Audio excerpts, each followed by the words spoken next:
Deuxièmement, le but des Allemands est de déclencher une insurrection et un combat général prématuré.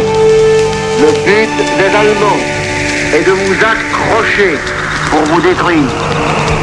La riposte consiste à savoir vous décrocher, à savoir, dans les cas, éviter ou rompre le combat, à savoir vous disperser pour vous reformer aussitôt en vue de harceler l'ennemi un peu de science le moment venu.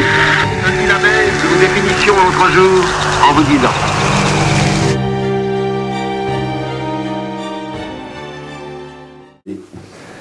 Madame Pluchart. Bonjour. Nous allons parler maintenant de votre papa, Monsieur le maire. Oui. De son prénom François. François, qui était né le 5 février 1921. Donc, qui était un grand jeune homme donc, à la déclaration de guerre. Et progressivement, et depuis relativement récemment, vous avez appris beaucoup de choses au sujet de ce papa, donc, pendant la guerre 40. Et qui vont l'amener à un tas de péripéties dont nous allons parler. Il était de profession de mécanicien, c'est ça? Il était mécanicien. Et donc, à la déclaration de guerre et au début de la guerre, il se retrouvait à être amené à travailler à l'aérodrome de Nierny. Exactement. Aérodrome allemand. Aérodrome allemand. Et c'est là que commence son histoire, et là on vous écoute. Alors, son histoire débute qu'il était jeune, qu'il était mécanicien, et qu'il était donc de service un jour où il n'y avait pas de surveillance près de lui, et il a récupéré sur un bureau les plans des papiers de l'aéroport de Nierny. De là, il a enfourché son vélo, et il est parti en direction du Pas-de-Calais, en espérant passer en Angleterre.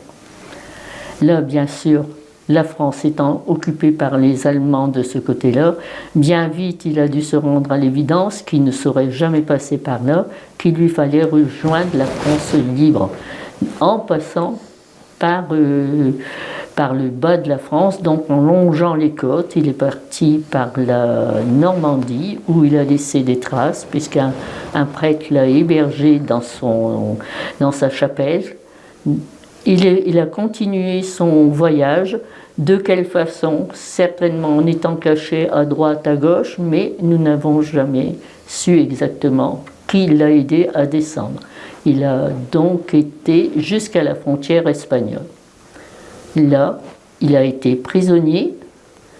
Il a fait 3 prisons et un camp de concentration. Je pense que c'est comme ça qu'on dit. C'est un camp qui était bien connu à cette époque-là. Donc, alors c'est le camp de Miranda, vous voulez dire? Voilà, le camp de Miranda. Donc, qui est au sud de Burgos, c'est-à-dire au nord-ouest de l'Espagne. Et de ce camp de Miranda, c'est là qu'étaient internés les Français qui avaient quitté la France libre, et les Espagnols, pour ne pas avoir d'histoire avec les Allemands en particulier, les internaient. Et l'internement pouvait durer de 6 mois à 1 an, et ensuite on les envoyait au Portugal. Mais votre papa a suivi une autre voie, et là il a réussi à s'échapper de ce camp par un subterfuge. Oui, il était donc détenu dans ce camp, et avec lui il y avait un Canadien qui était malade et qui savait qu'il ne pourrait pas continuer de vivre longtemps. Et comme à cette époque-là, je suppose, comme tous les jeunes maintenant, ils se ressemblaient, ils ont fait un échange de papiers. Donc là, de François le maire, il est passé à Lefebvre Francis.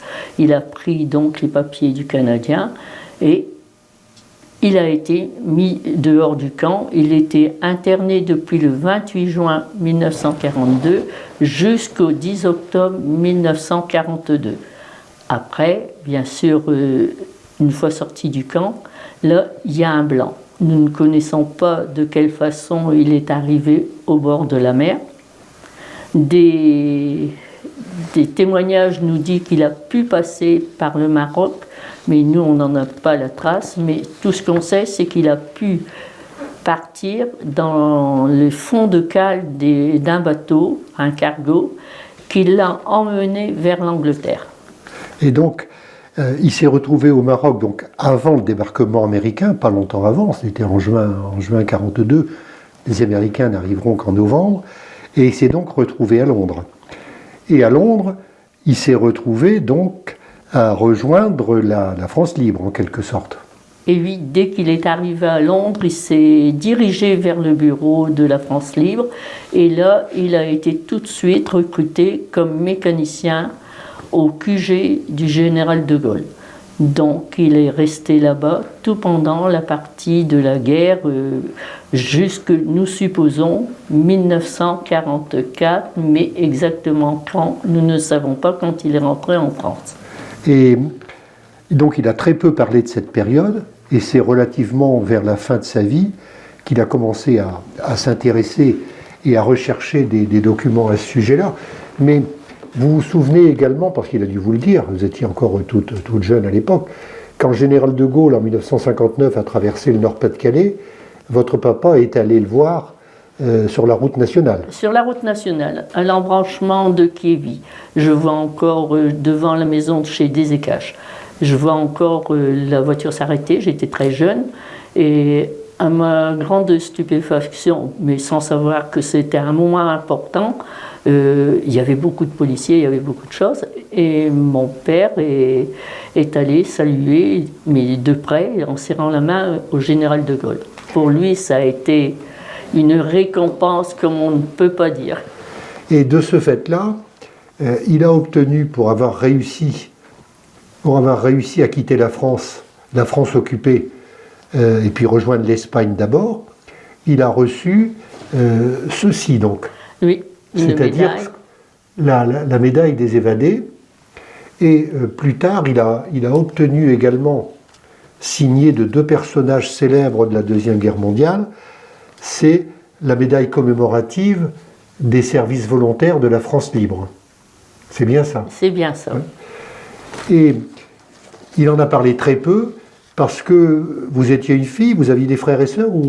On était une famille nombreuse, on était 7 enfants, 5 filles et 2 garçons, et il en parlait très peu. Il était très pudique sur tout ce qui correspondait à sa vie d'avant. Il était très courageux puisqu'il travaillait beaucoup, mais jamais il n'évoquait, il ne parlait de ce qu'il avait fait. Quand il est tombé malade, alors là c'était vers la fin de sa vie, dans ses délires, il criait « Attention, attention, Jacqueline, cache-toi, les Allemands sont à notre porte, ils sont en train de taper. » Et ça c'était frappant parce que même nous, si on était là, c'était dans ses délires. Et donc on a commencé, et là par moments il a commencé à se confier parce qu'il avait besoin de papier bien sûr. Et c'est à partir de cette période-là qu'on a osé poser des questions. C'était aux alentours des années 1980-85, je sais exactement la date, je ne vous le dirai pas, mais c'était à ces années-là qu'il a commencé à nous raconter un peu de ce qu'il avait vécu. Et même à vos frères qui étaient plus jeunes, plus âgés que vous? Beaucoup plus jeunes que nous. Alors donc, eux l'ont connu, qu'ils avaient... il n'a jamais trop parlé de ses antécédents avec mes frères.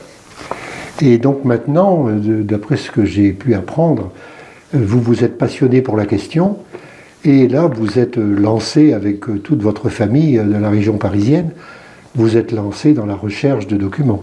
Oui, parce que les petits-enfants grandissant, ils ont passé des examens et ils se sont retrouvés avec cette période de guerre, et donc on a ressorti tous les papiers, et eux veulent aller plus loin, ils veulent savoir comment il a fait pour rejoindre l'Angleterre. Quand il est rentré en France, on ne sait pas, et après il a été démobilisé en 1946, donc il est resté encore dans l'armée pendant un moment. Donc les enfants voudraient connaître, et surtout les petits-enfants sont intéressés par ce grand-père qu'ils n'ont pas connu, mais qui les intrigue. Oui, puis ça fait partie d'un devoir à l'égard de quelqu'un qui est décédé, et on n'est mort que lorsque on cesse de parler de vous, Et là, ben, vous avez réveillé son souvenir et je suppose que vous en êtes fort contente et fort fière.